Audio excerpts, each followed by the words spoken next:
preservation of and increased access to the 92nd Street Y Humanities Audio Archives is generously funded by the National Endowment for the Humanities. And to all of you who don't know, into the near future, we'll also be on FM 93.9 on WNYC, and we're also on WNYE at 91.5. So our plan is to be on every radio station. You just can't miss us. Throughout most of art history, the word cartoon referred to the preliminary drawing for a painting, and it didn't come to mean a humorous or satirical drawing until the mid-19th century. Mostly, at least until recently, cartoons were highly worked up drawings, but with the rise to prominence of artists like those on this evening's panel, we've come full circle. Now, most finished cartoons look like their preliminary drawings. What's quite amazing, actually, is how much these people can achieve with a few spare lines and wash, and with one of tonight's panelists, lots of dots and dashes. And I'm very pleased to bring these all-stars out, starting off with Mr. Dots and Dash, Robert Mankoff, who was working on a doctoral degree in experimental psychology when he began taking cartooning seriously, and I leave it to you to draw your own conclusions on that connection. He's been a regular contributor to The New Yorker since 1977, and now he's made his way up to cartoon editor at that magazine. And 9 years ago, he started the Cartoon Bank, the world's first cartoon database, now with a stock of over 30,000 works. Robert Mankoff.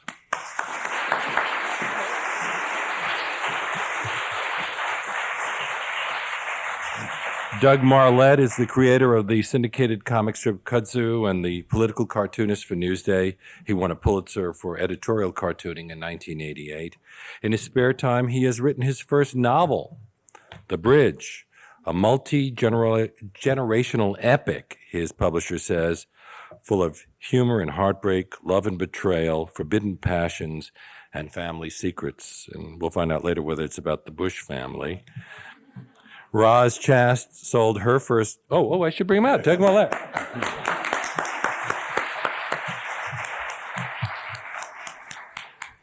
Roz Chast sold her first cartoon to a gay magazine with literary ambitions called Christopher Street. It's no longer publishing, but since then her work has been published almost everywhere, from the Sciences to the Harvard Business Review, most especially The New Yorker, where she's been a regular contributor for 23 years. Roz has been credited with redefining what a cartoon could be, and she may be the most imitated artist in the field these days. Roz Chast.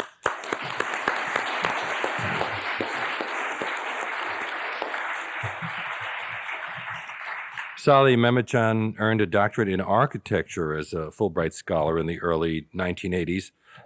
Excuse me, but he also couldn't resist the lure of cartooning, and he does it all. 6 days a week, he produces a political cartoon for the front page and a comic strip for the back page of Sabah, one of Turkey's largest newspapers. 5 days a week, he storyboards a 30-second animated TV cartoon, and then there are the special front page political cartoons for the paper and for a magazine. Those are on Sundays. So let's bring him out, Salih Memecan.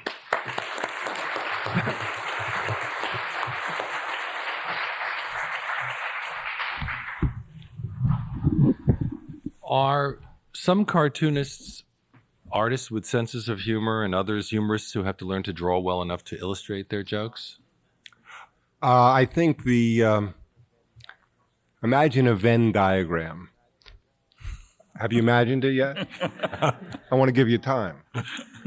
The two circles that overlap. Now, the ability to be funny, let's say very funny, is, I don't know, whatever it is, 1 in 1,000. The ability to draw really well, maybe 1 in 1,000. To actually have very, very great drawing and very, very funny, since they're independent probabilities, I think it'd be 1 in 1,000,000. What's happened, I think, in the New Yorker, when it started out, was often illustrators who were being supplied with gags. So you had the separate abilities. People were writing the jokes, other people were drawing, and you had sort of this very high illustration style. When we went more for the sort of singer-songwriter model, you combined both, and you loosened the requirements a little bit for the drawing.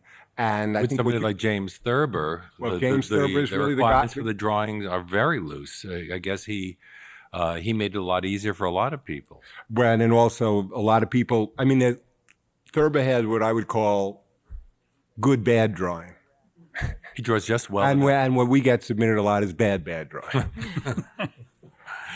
Doug, were you the class artist in the first grade? Were you the class clown? Yeah, I drew Popeye, Mickey Mouse, Donald Duck, and I would, discovered that not everyone could do that when I in the first grade, and so my classmates would give me desserts and marbles for for those drawings, and I saw that this could be lucrative. That you could. And did you keep that in mind when the school guidance counselor told you that it probably wasn't a good idea? Yes. Yeah. Did you? How did you know that? That's true. He did. Yeah. I assume that every high school Absolutely. guidance counselor said, "What do you think you're doing here? Why don't you? You're too smart for this sort of thing." It's exactly. Mine told me that you should, really this cartoon. He said, literally, he said, artists when you get to college, they're a dime a dozen. And you should really use your math and your skills. And if you want to these drafting skills and become an architect or something and do this cartooning on the weekends. But fortunately for me, I never listened to anybody in authority. And that was the gift. I just, my guidance counselor advised that I become a guidance counselor. So. Well, you went into psychology. So, Roz, you always want to be an artist? I think I always basically drew, and they sort of came out funny whether I wanted them to or not. I can remember like drawing vases or horses and, trying my best to have this come out like a serious, especially I've told this story about drawing a horse when I was about, 9 or 10 years old. Little girls go through a phase where they have to draw horses. And, these girls I had always loved to draw. I'd always been the class artist. And suddenly I was up against these girls who could draw these amazing horses, with like the veins and the, fetlocks and the, all those things. And I hated them.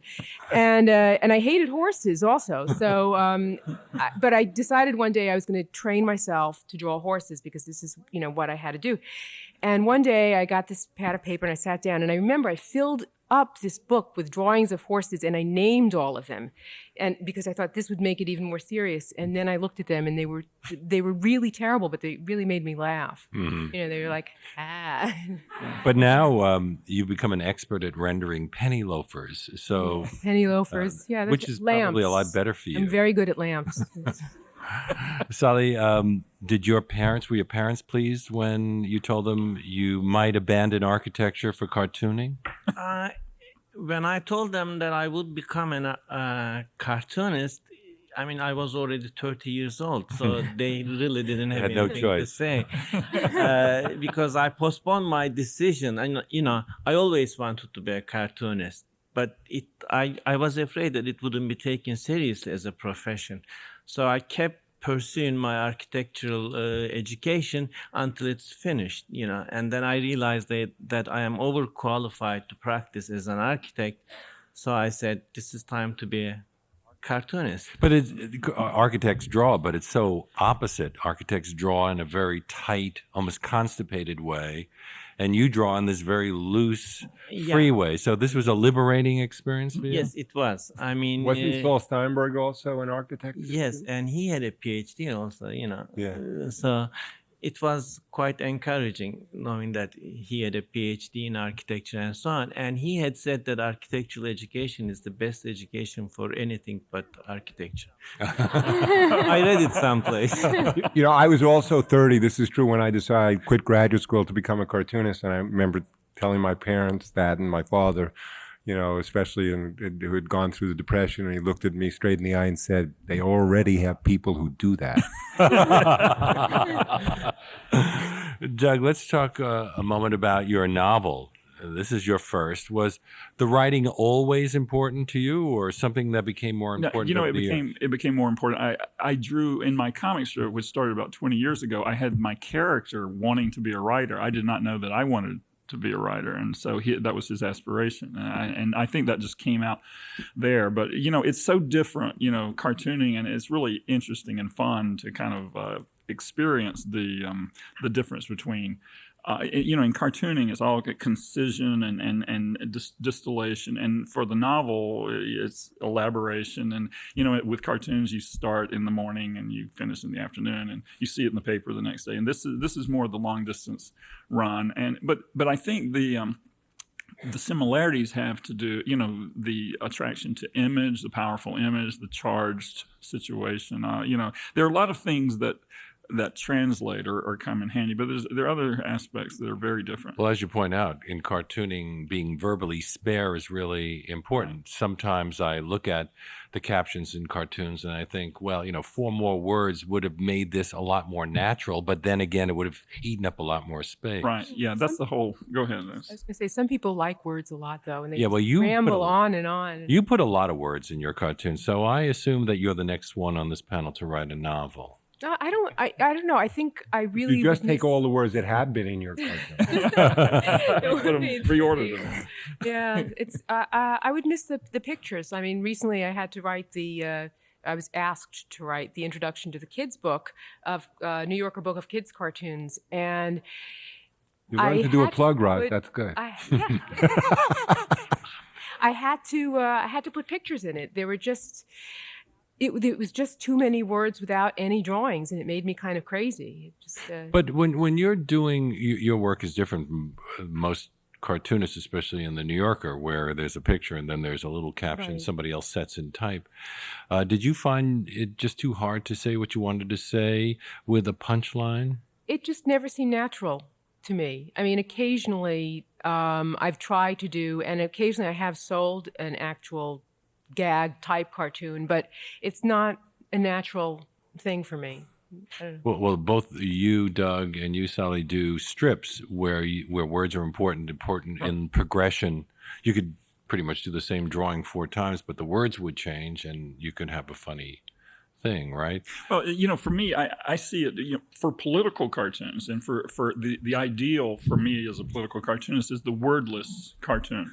And I've done that occasionally, but it's like a hole-in-one. It's a rare thing, but kind of going for that, and that's the discipline there. So as I've moved along from starting out as a political cartoonist to comic strips, that was then multiple panels, multiple images, more character, more storytelling, and using more language. And then then I wrote a play, and then the novel. So I think I've just been moving from pictures to words, and writing. I think the best writing is very visual.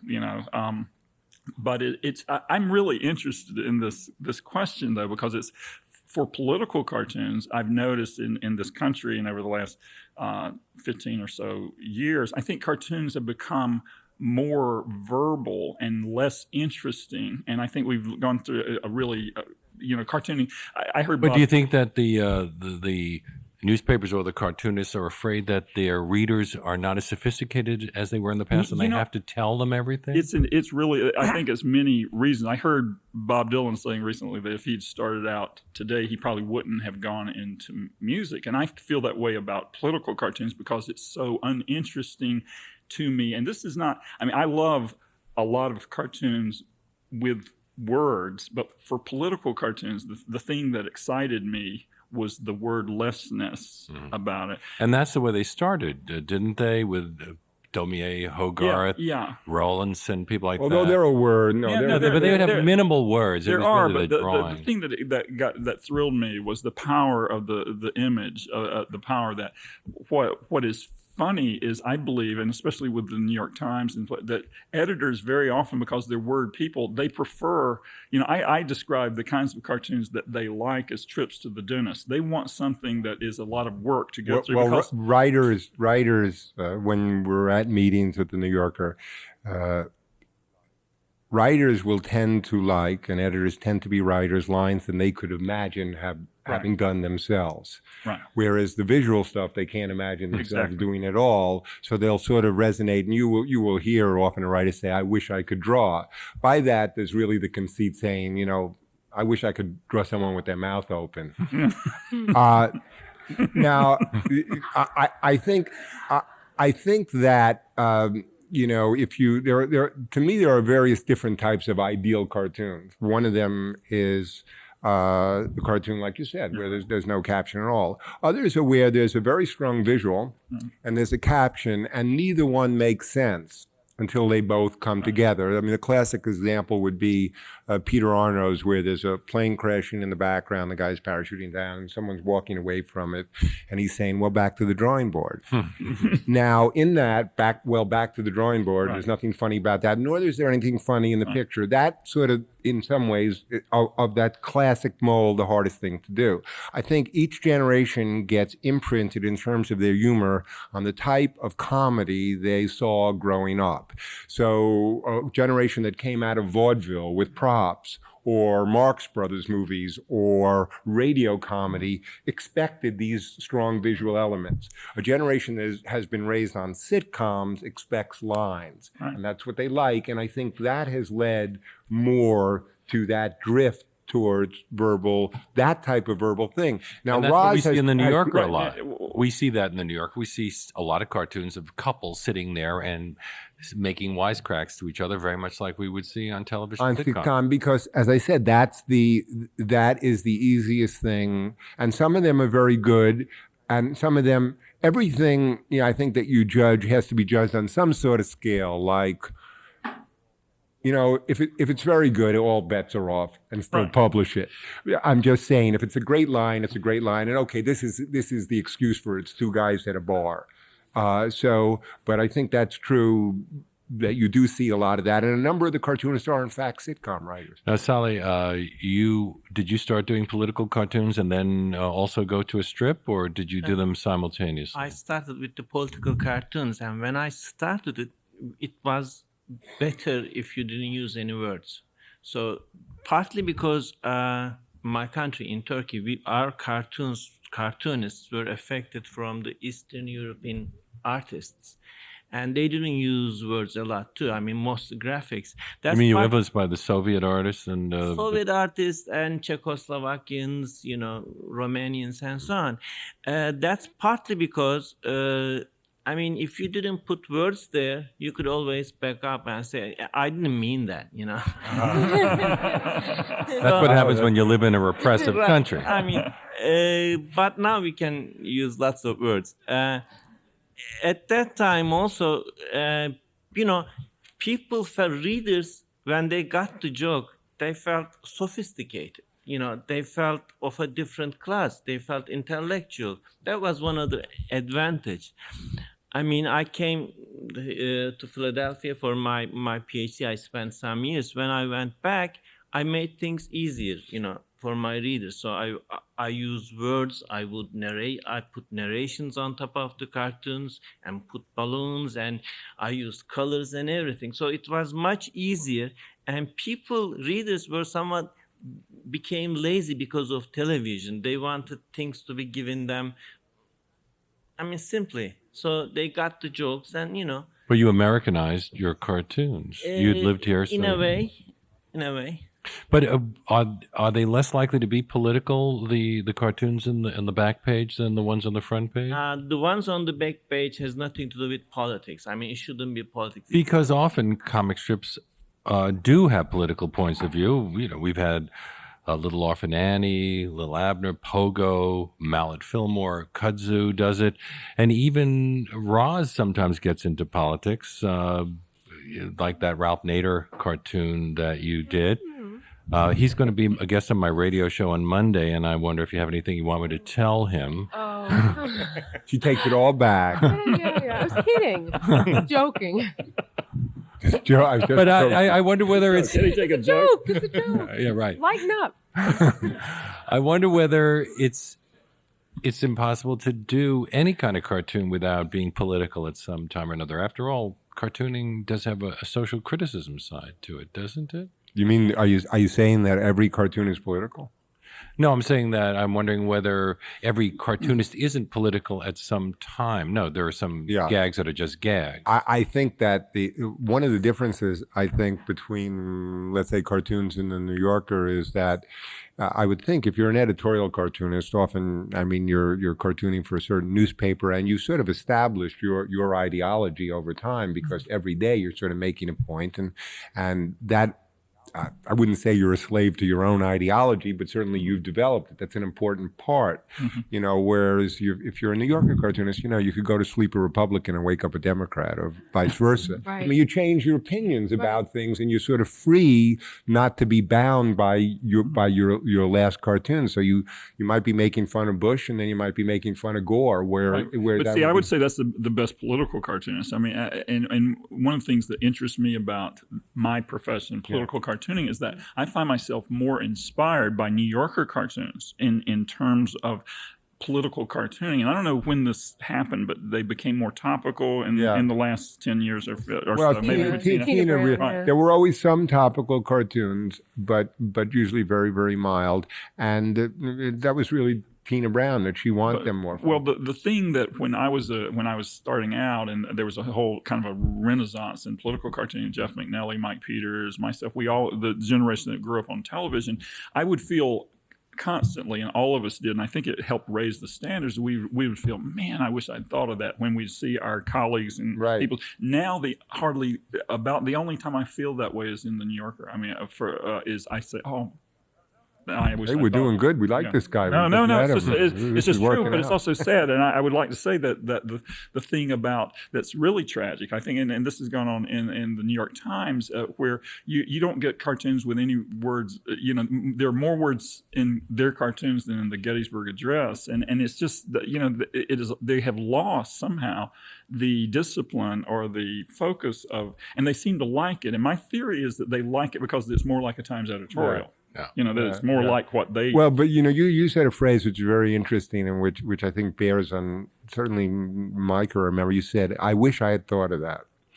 Now, I know when I was starting out cartoons, sort of our group, I mean, a group of people who did the same type of thing, it was almost, you looked as though you were looking for some universal comic truth. And that when one person you saw it, you say, I wish I thought of that. Now, that's sort of an interesting concept because it says you didn't have to do it. It wasn't dependent on your style. One of the things which is very different about Roz's cartoons is people really tremendously admire Roz's cartoons, but what you don't say you wish you thought of it because you couldn't have conceived of having thought of it, and that she invented her own world, but in the other realm, in that other parallel universe in the magazine, that is sort of almost an ideal. You will have people come who said that the idea was almost like a mathematical humor truth, that had been discovered. The way that I used to think of this is that it's the best compliment you could give to a political cartoon, and what I'm saying about those New Yorker cartoons is it's so natural. It's like when Michael Jordan plays and he does some extraordinary thing and it's so natural, or Baryshnikov, the way, because it seems inevitable. And I think the art is in that. And that goes on in political cartoons. It goes on in your cartoons. But in a political cartoon that works for me, a certain idea is encapsulated. The thing that I've been striving for, I've had a feeling and I've been queasy about something that's going on politically, and then I see this cartoon and it puts it all into a little box with a couple of words. Right. But I wonder how much, because the two of you are political cartoonists and work for newspapers, how much your politics and your cartoons have to reflect the politics of the places you work for. Often conservative newspapers have conservative political cartoonists. Liberal newspapers have liberal political cartoonists. Does that apply as well in Turkey? My newspaper is a popular newspaper, so we have columnists of different sides with different views. But I draw on the front page of the news. I mean, my cartoons appear on the front page, so somewhat, they expect, or they may expect me to be on the same line with the newspaper, but they don't usually see my cartoon before it goes to it. You mean your editors don't see it? Yes, I edit my own cartoons because you see, but don't forget he lives in Scarsdale and he does this in Turkey. That way they can't come for him at night. I was hired about 15 years ago, and I was hired as a cartoon editor as well as the head of the graphics department and as cartoonist. So now I became their I mean, I'm the cartoonist, front page cartoonist, so they believe that I know what is a better cartoon than the editor does. So lucky you. I've never heard something more logical. I don't think so. I mean, It makes perfect sense. Doug, you're full of envy, I'm sure. Oh yeah. Nice. so what happens is they give me a space on the front page and they give me an hour. So they email me the size and the front page news stories. So I draw a cartoon about a related topic, and then I color it and everything, and in an hour. In an hour. And it just comes to you like that. I don't know how it comes, but it has to come. I mean, no, because the space is there. So, I mean, I was worried about myself at the beginning, but then right now I feel comfortable because I know that I never miss the deadline. So eventually, Just jinx yourself. And then I was going to say deadlines are very important. Yes. So I email it, and they don't have time to look at it, and they don't even. But I can. Did they ever get upset and call you and say, Salih, what have you done to us today? They did it once. They wanted me to change for the city edition, but it was only once in 15 years. So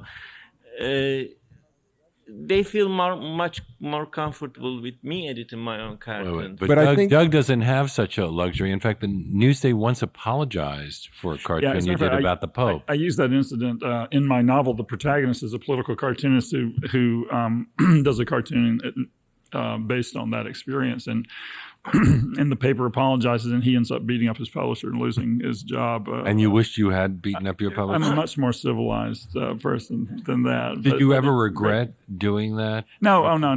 I don't do regrets. I do. I don't draw it unless I feel like it should be done. That was about the Pope and women's women in the church. He reiterated his opposition to women priests, and I drew a close up of the Pope with an arrow pointing at his head, and it said, "Upon this rock I will build my church."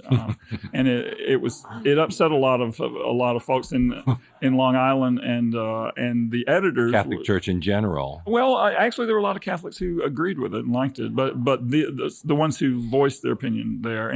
But political cartoonists, you end up with the paper where you're more or less comfortable politically, and generally I've been lucky that way. But occasionally editors come forth with objections.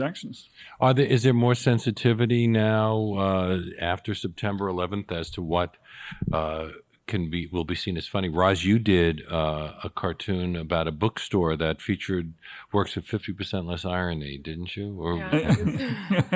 Because everybody was talking about how the September 11th was the death of irony. Yes, but now irony is back. Of course, the irony is, of course, that everything about the situation became intensely ironic.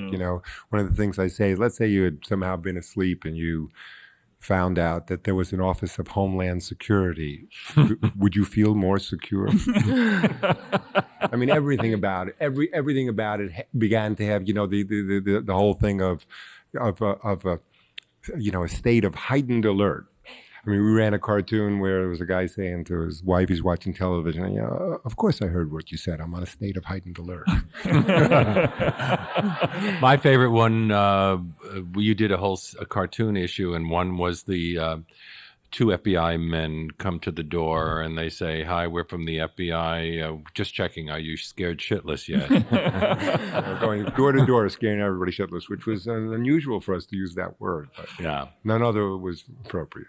But we have seen a lot of touchiness. The Daily News and some other newspapers refused to run some of Aaron McGruder's Boondocks cartoons because he was being critical of the Bush administration. And that was in the comics pages.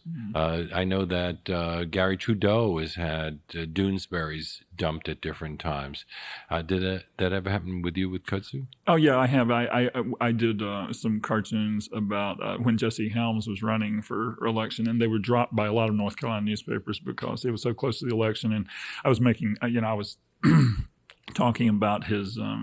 It's complex, but he was at war against the international artistic conspiracy, and because Bypass is the black velvet art capital of the world, he came there to wage his war, and it was a whole satire on that, but it was so close to the election, they all many papers dropped it during that time. And this is your home state. I was in that state, yeah. Well, there is a problem sometimes. Funny things push at the boundaries of good taste, and I don't know whether cartoonists self-censor. Have you found yourself, Roz, ever saying, "Well, I think this is funny, but I better not do it right now"? Well, once the New Yorker ran a cartoon that I heard from my cousin that my mother cried, but Good times. yeah, I know. It was a Mother's Day cards, and I can't remember, but I think the thing that I find interesting is that I think the cartooning and the ways of thinking that humor and body are especially important in a time of unanimity. Because instead of having to marshal, incredible arguments or whatnot. I mean, when Leo Cullum does a cartoon where it's a guy at woman at airport security, and she's got a cat, a little container, and the security guy is saying, "We're going to have to declaw the cat." I love that. It shows the absurdity of the system. It enables everybody to start to question, because once you laugh, you can then start to question authority. You're not cowed by it anymore, and that's what actually they're afraid of. In a way, in a certain way, when they drop the stuff, they show respect for it. It's not because they think they know that it actually has a power, because it actually communicates, and a lot of people will be on that wavelength. And once you start being ridiculed, I mean, just in the campaign itself, in some ways, a lot of the presidential campaign was defined by how we viewed both Gore and Bush comically, because the way we viewed them comically actually revealed truth about them. Truths that would otherwise never come out, and you really couldn't have an op-ed piece about it. But in your case, Doug, you're with Newsday, which has moved politically. Some years back, they probably would have supported Al Gore, and last election they supported George Bush. How does that affect you? Are you expected to reflect the politics of the news? No, I think that you're hired like a columnist. They're hiring you, as you said, your point of view. And I've been at odds at various times. My cartoons have not reflected the policies. You hope for editors that just respect the free speech, and that they don't. That was the first apologizing for an opinion. That seems strange to me. But you get leeway and freedom, but then you have to kind of fight it out at various things. You choose your battles. You decide what's important, and you kind of navigate that. I want to know, and this is an interesting question, I think, is what exactly are they apologizing for? Exactly. You? Yeah, right. Your existence? No, it's hurting them? What? People's sensibilities, I think. Salih, political cartoonists function as a safety valve in countries where governments can be more repressive. And Turkey's an odd situation because it's a democracy, but there are still certain rules, right? You can't. It's a crime to defame Mustafa Kemal Ataturk. You could never do a cartoon in which he was anything other than heroic, right? And I was asking you before, is that a reason you live in Scarsdale? Because you never know whether somebody in the government's going to be upset? Not really, no. There are political prisoners in Turkey. There are some political prisoners, but fortunately there are no cartoonists as prisoners right now. But except the Kurdish cartoonists. But there isn't any political cartoonists in jail right now, and the laws are about to be changed. I mean, now it's against the law to insult the president, to insult the Turkishness, to insult the prime minister, and so on. But you can always say that this is no insult. This is just making fun of him or making fun of things. And then you could do metaphors, can't you? You could have a character who people might think was the prime minister, Yes. even though you don't call him the prime minister. Right. I mean, in my case, my political cartoons is like a cartoon strip, I imagine I drew Turkey as a cowboy city. So the Turkish political leaders are represented as the sheriff and the mayor of that city. So I can always say, but I mean, Well, this is Seisenkala or whatever it's called. How do you pronounce the name of your cartoon? Bizim city, Oh, half Bizim city. Turkish, half English. I mean, bizim means our city, you know. But no, they don't.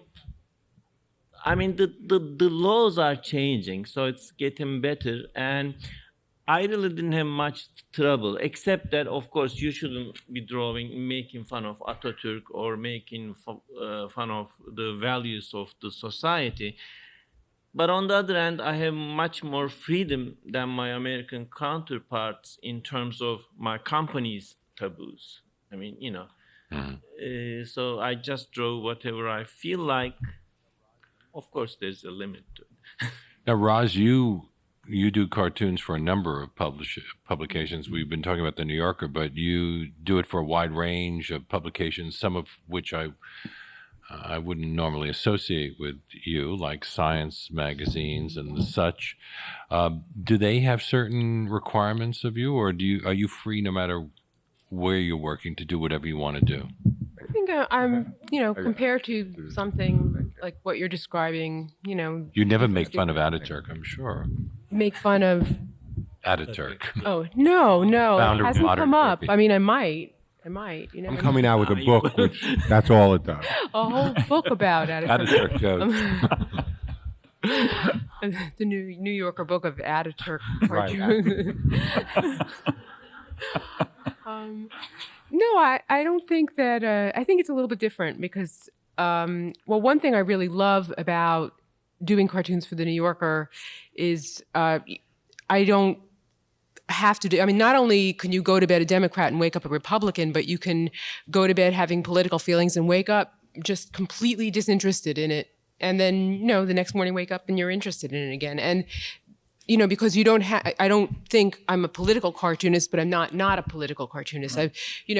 I'm not a strip cartoonist, but sometimes I do strip cartoons. So, you know, there's just such a wide, you know, you can do, I mean, I feel like I can do, since I submit maybe like 6 or 8 cartoons a week, you know, I can do what I'm in the mood to do. Actually, it's interesting that you do 6 to 8 cartoons because I think most people assume that Salih and Doug are doing more cartoons than you because they have to turn out 1 a day at least, and in both of their cases 2 a day. But you wind up probably doing as many cartoons, just get more rejected. Right. But that's what drives us on. It's, Well, I think that's the great thing about Well, if I were submitting cartoon, if I were a regular cartoon, You're in the New York, You're in, Lenny. I know you. would I be able to just send in 1, or would I be expected to send in 5 or 6 You can every send issue? in 1, but you might as well just stamp amateur on your forehead. Yeah, there's a lot of stories. Everybody sends in cartoons to the New Yorker. I'm sure I'll be talking with some of you later.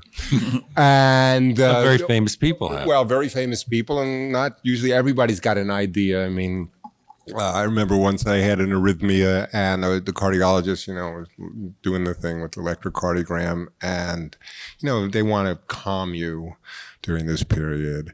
And I said, well, what do you do? I said, well, I'm a cartoonist for the New Yorker. He said, I have an idea for a cartoon. I said, great, I got an idea for a bypass. So the people give you ideas, or Norman Mailer submits cartoons to New York, and maybe if we see him in the hall, he'll have a badge. He's downstairs. Downstairs, right? And he might be too old to beat me up, but David Mamet. Also, when I became, and he has actually published cartoons, and when I became cartoon editor, I got this little note from him saying, congratulations, I've taken the liberty of submitting a batch of cartoons to you. I wrote him back a little note saying, thanks very much, I've taken the liberty of submitting a play to you. You didn't like the cartoons? No, they're real smart people trying to show they're smart. It was a lot of illusions. It's like the truth is, it's very hard for very smart intellectual people to be cartoonists. It's like muscle bound people playing ping pong. Let me show you what I know and make sure you get it, what this is. You know, they've got to still show they're smart. And you're really not allowed to sign like your name and your SAT score. Yeah. No, but wait, but I'm curious, Roz, is he suggesting that you're not as smart as David Mamet? That's okay. I would think his captions would be full of F words. I mean, is that right? Did he have a problem with it? Right.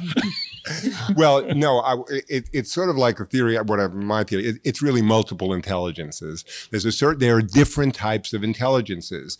And what people used to call talent, I mean, all talents are qualities of the mind. Dogs don't have them. And the ability to be funny or to sing or compose music are not. Now, the idea, the smart people, the A students would love the idea you can just do it with intellectual horsepower at whatever it is. You know what I mean? Hey, I'm smart enough. I'll learn to be a playwright or cartoon. And sometimes you see it.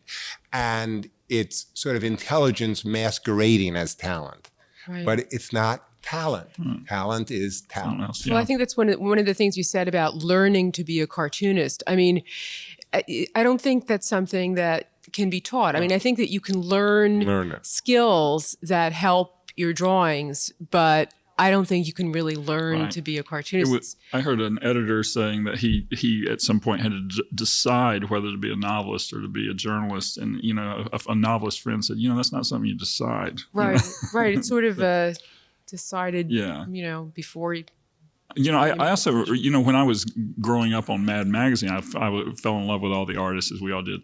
And I remember being stunned years later because I thought that these guys were funny, you know. And then one of those artists who was just a god to me started doing a comic strip, and I was reading it, noticing, and then suddenly, and he was working with a collaborator, and I suddenly realized that he didn't know how to tell how to make it funny. And it was like, I was just appalled. I couldn't believe it. Because that's part of the problem. It's coming up with the right drawing, as you said earlier, talking about Peter Arno. And I wonder if you've ever had a great idea, but were unable to come up with the best drawing to make it work. But, you know, it's really another way of thinking, and the drawing and the caption are kind of one thing. And it's the naturalness that I talked about is that really is, you know, Roz is, all of what she does is so natural. It's all one thing. Is there's no distance between. You think what you can draw, and that's how it's changed when it's in one person.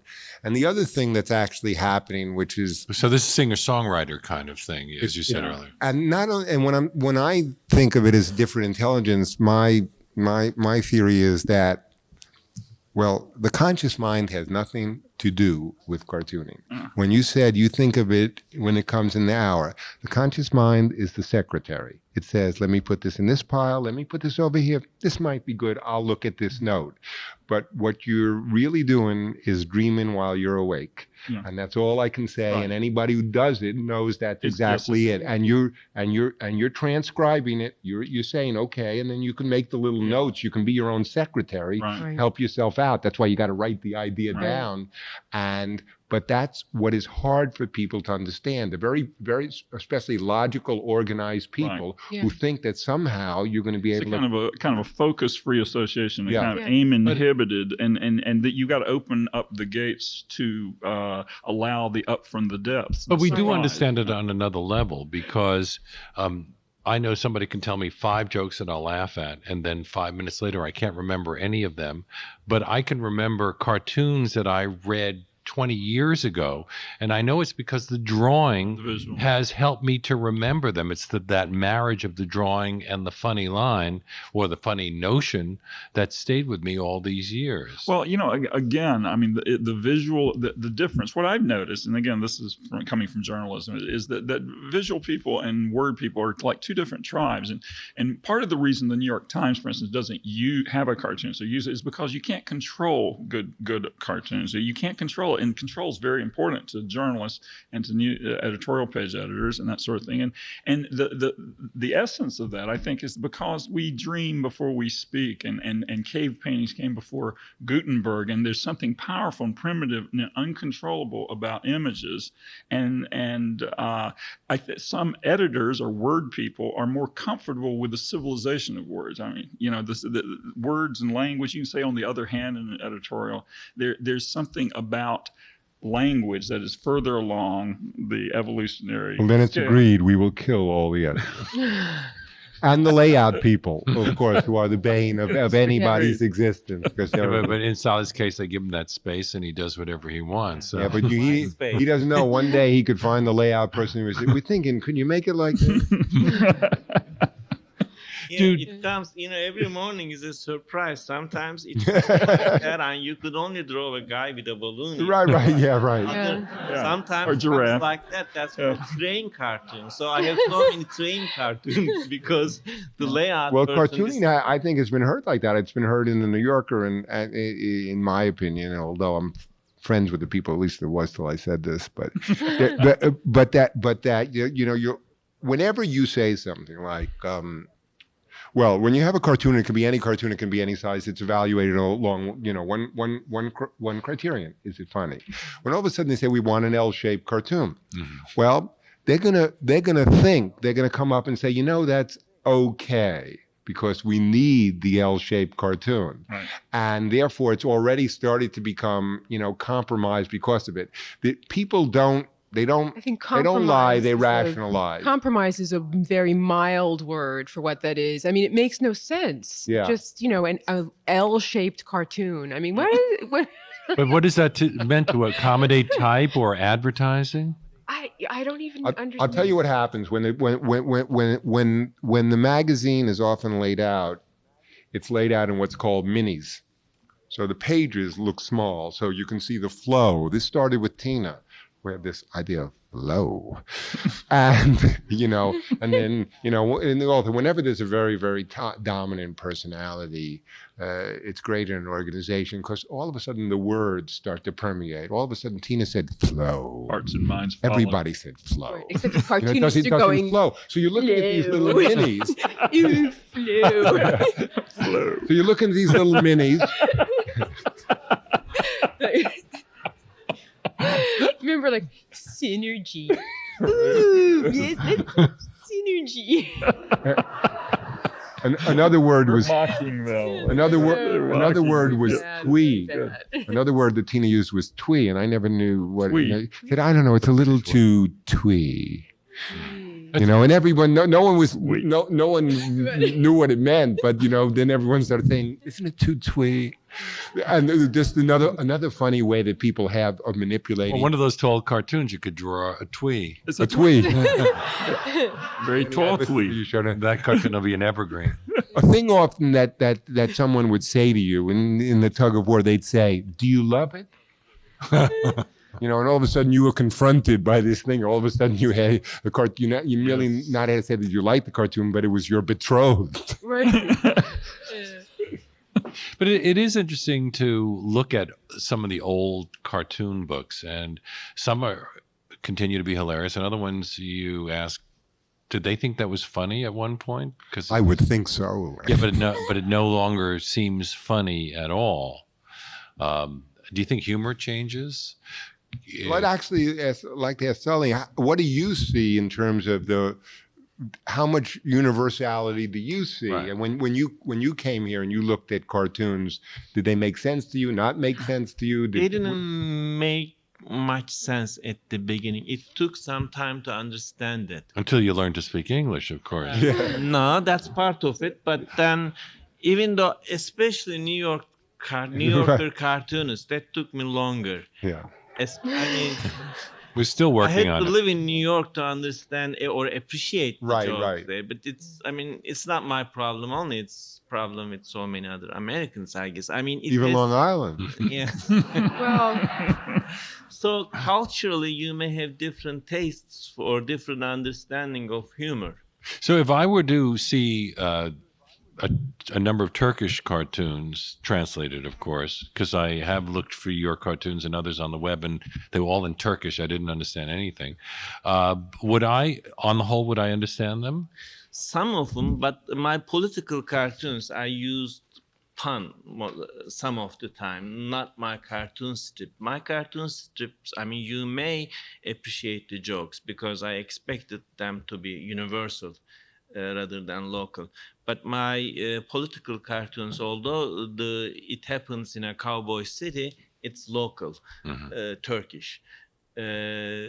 So you may have difficult time understanding it, even it's translated it. But that doesn't mean because we have different understanding of jokes, because of you don't have the background information for the politics of Turkey, as well as your lack of Turkish language. I think the other thing is that, it's like that saying, the past is another country. And to some extent, like you're saying, well, would cartoons, if you're looking at cartoons from the 1920s, you are not living in that country. Right. But some are still hilarious from the 20s, and I've even seen.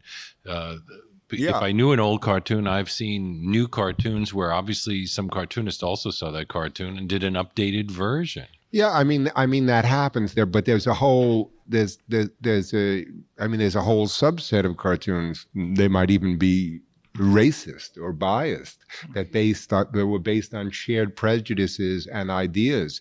If you go back and look at Punch in the 1880s, you'll see all these, Irish bashing. Or cannibal jokes. Yeah. No. Right. No cannibal. No cannibal. For years there were all those jokes with the pot, the big pot, and the that was a genre that has died. Yeah.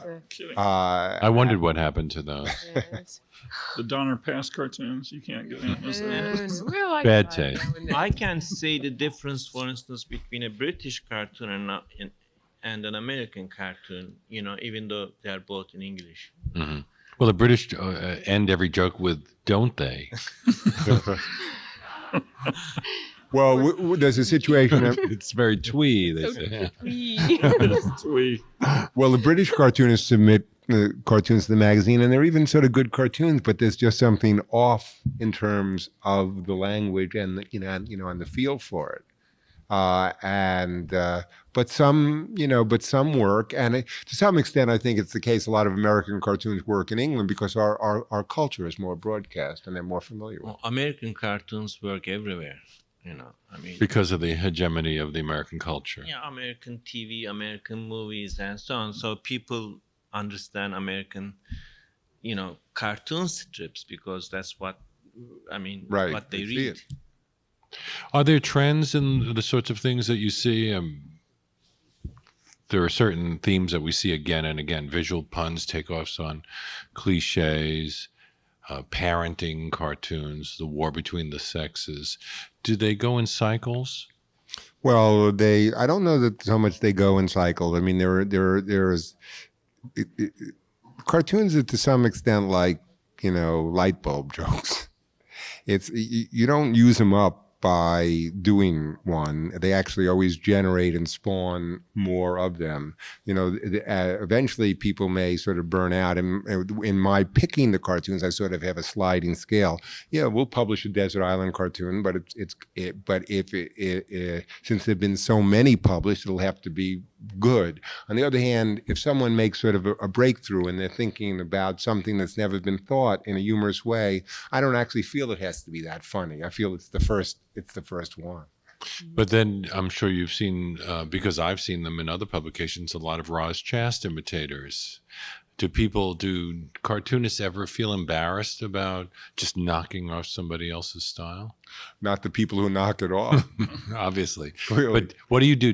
If it's really good, do you say, well, obviously this is... Here's the thing, and this is interesting. I've had people submit cartoons, clearly they're imitating Roz, or they're imitating someone else. Mm-hmm. And sometimes they'll call up and they'll say, hey, wasn't that a good cartoon I did? Not really. Most of the times they're terrible. I said, you know what? It was a pretty good cartoon, but it's Roz's cartoon. She did all the heavy lifting. It's like she developed the character, the idea, the stuff. You're going to have to come in and prove you're actually as neurotic and crazy as Roz. Oh, thank you, dear. And cute. Did I leave out cute. cute? Very sweet. And sweet. Some cartoonists have burned out. We've had Berkeley Breathed and Bill Watterson and Gary Trudeau took a long sabbatical. Is the daily grind what the two of you do? Is it just too difficult, or were they just very, very emotionally sensitive types? Yeah, I don't know. I can't speak for anybody else. I do 7 comic strips and 5 political cartoons a week, and I know other cartoonists who do that, and they would wish they only had 6 deadlines. I think things go like that in the fads. I think I noticed. We went through a period of self-abnegation, I think, people just kind of taking themselves out. It's one of the weirdest things I've ever seen. I mean, why would you stop? I mean, more bus drivers quit their profession. Yeah. Yeah, but actually it's interesting that it was Calvin and Hobbes, which was then the most popular cartoon in America. Maybe he just felt the pressure to stay at the top. Maybe I don't.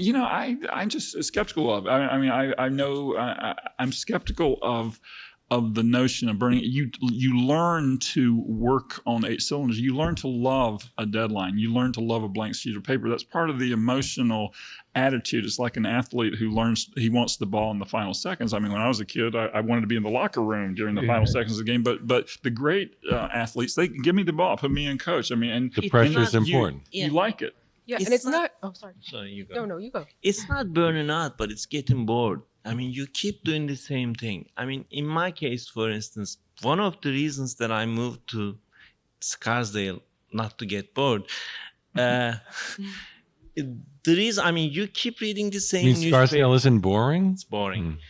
You keep reading the same newspaper. You keep drawing about the same politicians, especially in Turkey. I mean, we have a prime minister who was prime minister 30 years ago or 25 years ago. And, so you keep doing the same things. And at one point, you feel that you need a change. So you had either you quit or you change some things. I mean, in my case, I changed my location. But, in some other cases, you change other things. You change newspapers. But you feel that at some point you need a change. Well, in your case, Roz, you can change it each from cartoon to cartoon. So that allows you to do your standard caption cartoon one time and then do a really complicated thing. I mean, one phenomenon that I've noticed, and I have to knock on wood 50 million times as I say this, is that sometimes the most horrible period about boredom, when you just feel like you've done you cannot do anymore. This is just so dull. It will be right before something new will happen. Right. And I have, had that happen many, many times. It's part of the process, and you and learn to get in and notice those. Yeah, and you love that in a way. I mean, you have to really sort of adore it and thrive on the deadlines, thrive on that horrible feeling. I mean, I don't know why, but maybe that. Well, we've seen a major change in your work, Robert, because you used to do little dots and now you do dashes. Yeah, what is that? That's Morse code. That's what I thought. And if you connect the dots, the reason I used to do these, actually it all relates, I think, to the unconscious. Even boredom does. I mean, I think boredom is great. The problem with real life is it's right in your face. It's right in front of you. Your unconscious is not. You've got to figure out this, microphone or something. It's only when it's not accidental for the most part that people do their creative work in a studio or a place alone where it's intensely boredom, where you keep walking down the stairs to get the cup of coffee and you feel bored and you feel that. That I think is the process that's going on that does result in change. Now, I think it's interesting, like you said, like about the dots I used to draw. When you do stuff and you actually do it over and over again, and this is boredom, you can't do it the same way. You can't draw the same face the same way. If you were just to take a piece of paper and draw a face 100 times, you will see, because the creativity isn't only here, it's actually here. And it's freeing yourself up to that process, I think, rather than being, afraid of it. Right. I think the other thing of people quitting is, people have lives. Like I said, the bus drivers get bus driver's block, and they said, I don't know, I just can't do it anymore. Now, do you try to maintain regular routines? Do you all get up at a certain hour and go off? All of us do get up at the same hour. Yeah. Same house. We have an alarm. Yeah. We get dressed in uniform. We got like a cartoon suit and a little Bob wakes us thing. up. Roz is very fetching. Salih has to wait for the word from. You have to wait for the word from the newspaper. I mean, in Istanbul, I used to draw my cartoon around 6, 7 o'clock, but here I do it around 11 in the morning. So it's a different. So you have a cup of coffee and everything. Yeah, I have my cup of coffee. I read the news. Turkish coffee or Starbucks? American coffee. Now, Roz, you you're in Scarsdale. Come on. You told me once that when your kid was younger, you used to, because you were working upstairs and you had the separation anxiety thing to deal with. You used to put on a coat and everything, and then make it look like you were leaving the house to go to work, and then you just go upstairs. Well, I was living in a kind of a railroad flat of an apartment. In the middle room was this windowless. I think it actually had been a closet at one time, and I would go in there. And he didn't know I was in there. He was about 2. And one time he was in the hallway with his sitter, and I sneezed, and I heard him go, "Mammy?" And I was like very scary. But actually, when talk about the long spans of boredom and the whatever unconsciousness. My son, the other day, he came into my room when I was working. Now he's almost 15, and I was just like sitting there at my desk and looking at the piece of paper, and you just spend a lot of time doing nothing. And he came in and he said, I never see you drawing. I just see you must spend a lot of time thinking. And I just see you're sitting at your desk, you're like, and it's true. And I realized suddenly I was very self-conscious that that's what I do most of the time. I sit at my desk, I have this stupid piece of white paper in front of me, and I'm just sitting and my wife thinking of stupid used to complain a lot that I read lots of newspaper. Of course, that was part of my job, being informed. She thought you were killing time. Yeah. Yeah. It's the napping. He doesn't napping think that part that the spouses don't understand. Yeah. The Yeah. power naps that are necessary. The many naps, the cookies and stuff like that. Yeah. We have some questions that were sent up from the audience, and this. This one obviously from somebody who's been reading about David Hockney. Do you draw freehand or do you use a projector or similar aid? I use David Hockney. We draw, freehand, yeah. Freehand. Mm-hmm. Who would be Lower- drawing with a The projector? lower tech, the better. Paper and A left hand. left hand. The 3 of us are. We're We're left-handed.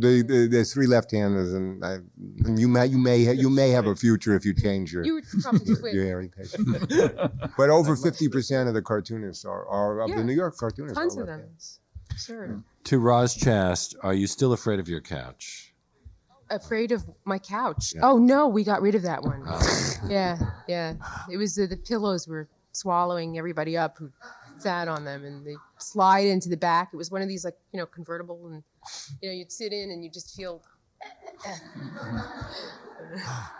So you got rid of it. Yeah, we did. We killed it. Bob, this one person wants to know how much people get paid for New Yorker cartoons. I guess it's somebody who's looking for a job. How much? You get paid more than any other publication. And that's true. You get basically paid more than any publication, and through the Cartoon Bank, which licenses the cartoons, as Roz knows, you get vast sums of money. Actually, pretty good. But the thing is, I'd say as a successful cartoonist, magazine cartoonist, and there are very few, can make a decent living and a pretty good living, enough to pay. I read about $1,200 a cartoon, Yeah, which that- you can't. That's about about it. I did So, in other words, most people, if they want to make a living in today's expensive America, they have to sell at least 2 cartoons a week. No, Well, but most- that's it, because there's Yeah. many other If they other want to take a opportunities. vacation. Nobody just sells to New York. Nobody just sells to New York. And nobody sells every single week either, which And- would be like a not. And you know- frankly, it's true that many of the cartoons do get reprinted and sold online at cartoonbank.com. And like a Peter Steiner cartoon on the internet, No One Knows Your Dog, generated $100,000 of revenue from him from the reprints. And that happens. And this New Yorker stand cover, which we sold, generated huge amounts of money. So I'm just saying, you do have to submit to other places, and you look for advertising and other things as well. But when I have cartoonists, people who want to be cartoonists come in and they say, well, I'm thinking of going into advertising or cartooning. I say, well, you make more money in advertising, and then in the New Yorker library, the books, let's say, of Roz cartoons, all that she's done. And I say, but you'll either end up with a book of vodka ads or something like this. So, my little story. Well, the New Yorker stand cartoon created a big stir. Why do you think that one in particular? I think that, look, people had an intense emotional and realistic attachment to what happened in their city. You had that black cover by Spiegelman, which was mourning. And you had this cover which showed our resilience. Exactly something about who we are, and the way I'd say it in a way is, well, they couldn't wipe the smile off our face. Oh, I thought it was because I now have to deal with the warlords in Park Slope.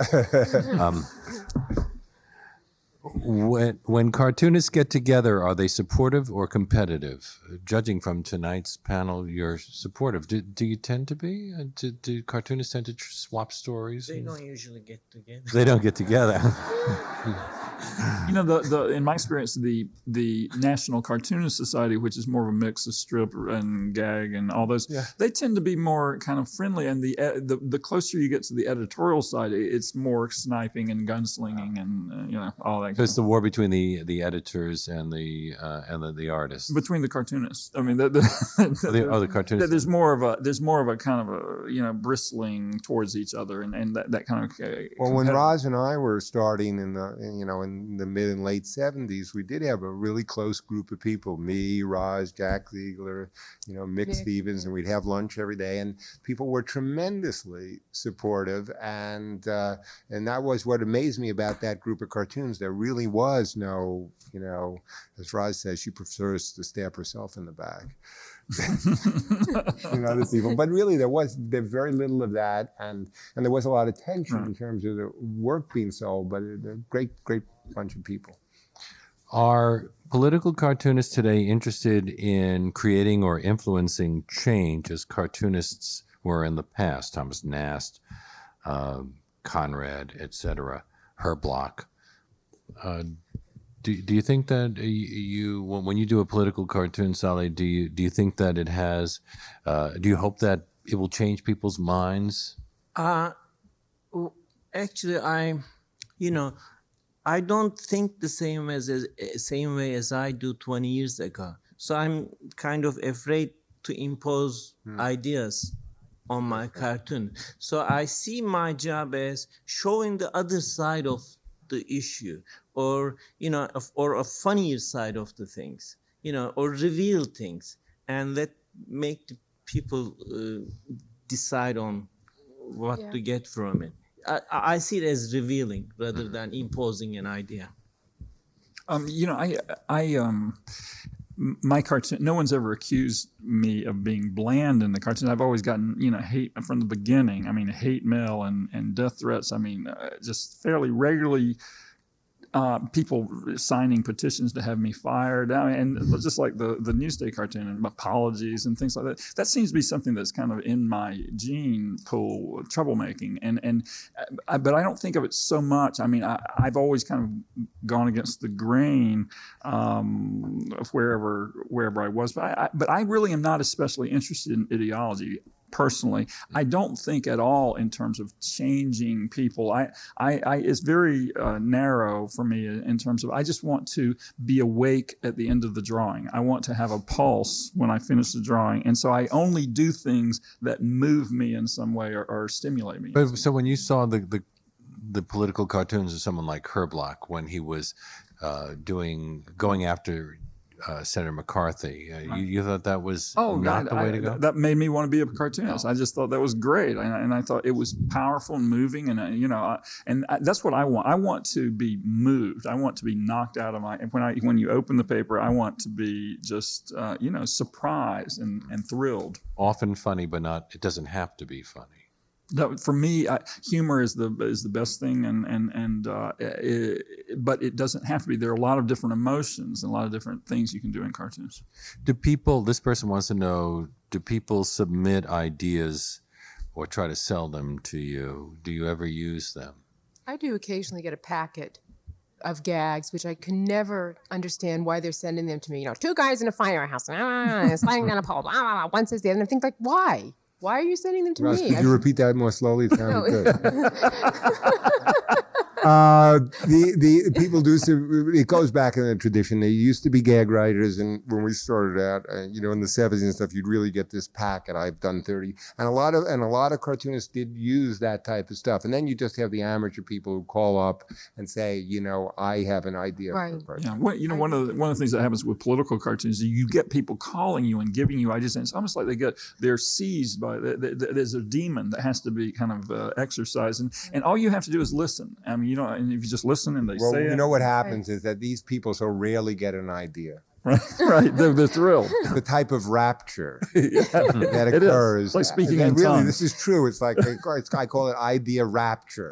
Where people get an idea and they're so surprised that by it that they actually think that it's been a visitation, right? And it's also from heaven, and then really it's they're so convinced that it's so great. But also they tend not to be visual. I mean, usually the ideas that you get are 10,000 Chinese crossing the border, and then a circus is coming from. Yeah, right. No. Listen. Directing and then there's the balloon. Yeah. Sometimes your close friends call you and give out ideas, and you have to just say, oh yeah, that's good, I should use it sometime. I mean, you cannot just say no. But you're all saying you've never had somebody suggest something to you that you thought was funny. No, I've every once in a while. I mean, you do have something which someone suggests. Usually, what they suggest is something too literal, but in it you see the core or the dynamic of something that actually made. Could make sense. And then it's like most of the time it doesn't happen, but every once in a while it does, and you say, oh, gee, that that's interesting. Maybe I can use that. Well, how does that work in the editorial process? Let's say you do a cartoon, and the other person says, well, this would work better if you changed it this way. Do you resist or? Well, if people can make something better, I'm all for it. But what you were saying that interests me is how this illustrates how singular the cartoon mind is, and how usually when people give ideas, there's a kind of a literalness that it may have the seed or something good that you can turn or make work. Well, most of the people's ideas are really. They're correctly, I think, characterized as, they were the phrase like, you had to be there. Yeah. Now, what you say is, you can't. You're in the magazine. Or they'll describe something that's dependent on the emotions of this moment. So that's where it goes on. So do you ever get cartoons at the New Yorker and say to somebody, well, I think there's a germ of a good idea. Maybe we could change the caption? I think there's a germ and we should sterilize it. No, we do that. I mean, no. And we do edit, or sometimes I say, gee, and I mean, sometimes we work with Roz and say, well, maybe, this could be a little bit better. But usually what I will say to Roz is not do this idea or that idea, or wouldn't it be better if you did this? I say, I think this panel is a little slow, and could something happen here? Make it funnier. I like that. Make it funnier. Make it funnier, and she will. So that's good. What this person asks you, what you thought of the Seinfeld episode about New Yorker cartoons? Well, the guy who wrote the episode is a New Yorker cartoonist. Oh, no kidding. Bruce Kaplan, BK, was a comedy writer for Seinfeld, now the producer and writer of 6 Feet Under. So he wrote that. And so it was, in a way, it was sort of this delicious in-joke. And, I mean, it was all about not getting it. And we do run a feature, we have run a number of the cartoon issues called I Don't Get It.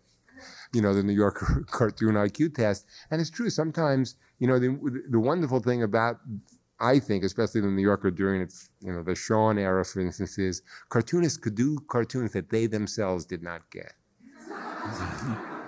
This is absolutely true, that they themselves didn't get, but somehow found interesting or funny in strange way. And I'll tell you, there was an interesting thing in that era that doesn't exist anymore. I'd call it almost abstract humor, in which Roz's first cartoon, I'll let Roz describe it, but it was very, very strange. It was really complete abstract humor in which it was called Little Things. And there were little tiny drawings that were abstract drawings of real things at all. And what were some of them called? Just like Chent or Chent.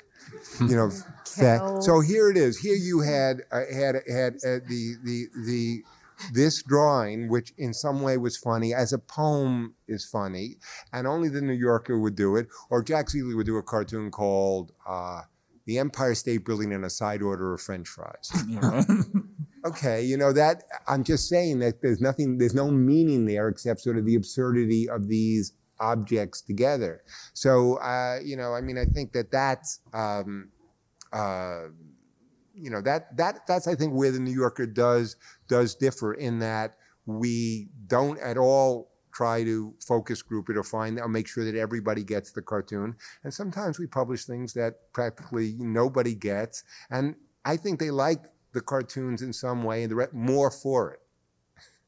Salih, these people all also sell books of their own cartoons.